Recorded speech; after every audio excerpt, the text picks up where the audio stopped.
Hey, happy Wednesday. Okay, so we're talking about having tightened the belt of truth around your loins.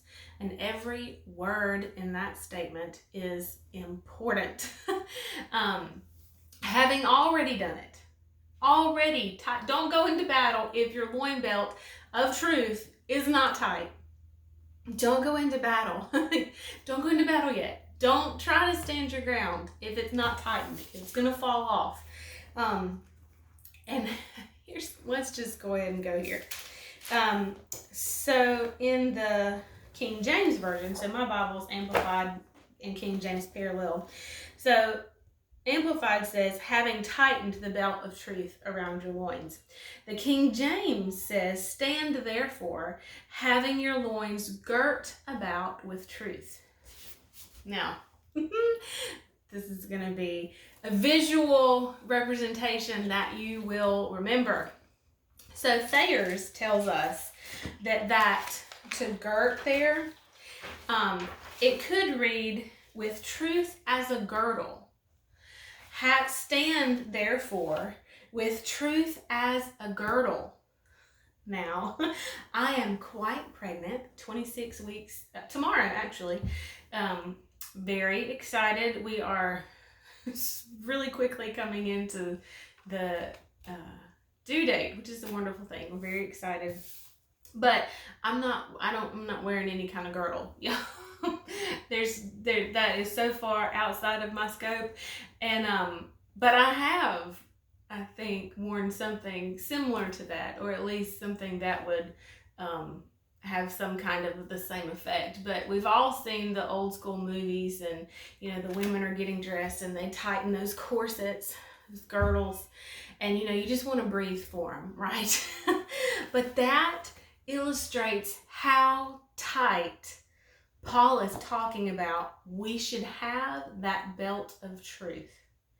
A girdle is not going anywhere until you take it off.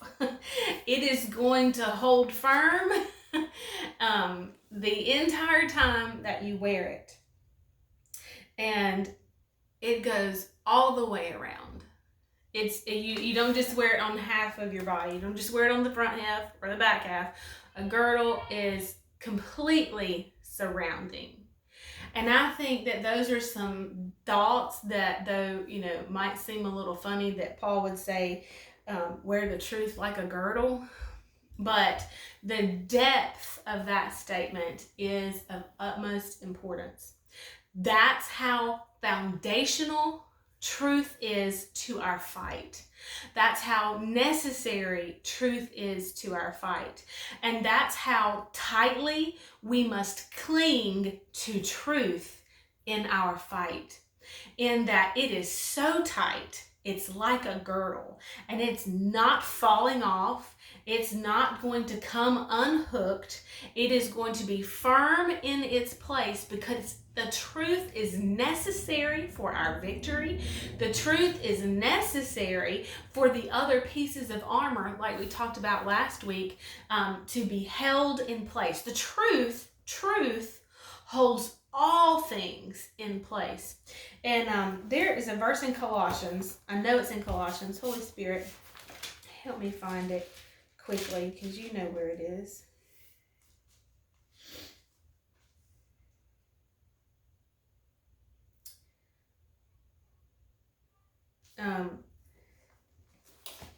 This is Colossians 1, 17, that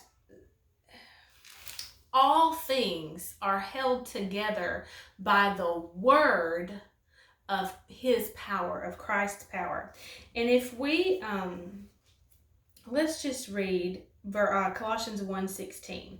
For it is in him, Jesus, that all things were created, in heaven, on earth, things seen and things unseen, whether thrones, dominions, rulers, or authorities. All things were created and exist through him, by his service, in his intervention, and in and for him. And he existed before all things, and in him all things consist cohere, and are held together. In Jesus Christ, who we know from John 14:6, who says he is the way, the truth, and the life. This, Paul says in Colossians 1:17, that in him all things are held together, consist. And we're out of time for today, so I'll see you tomorrow. Bye, y'all.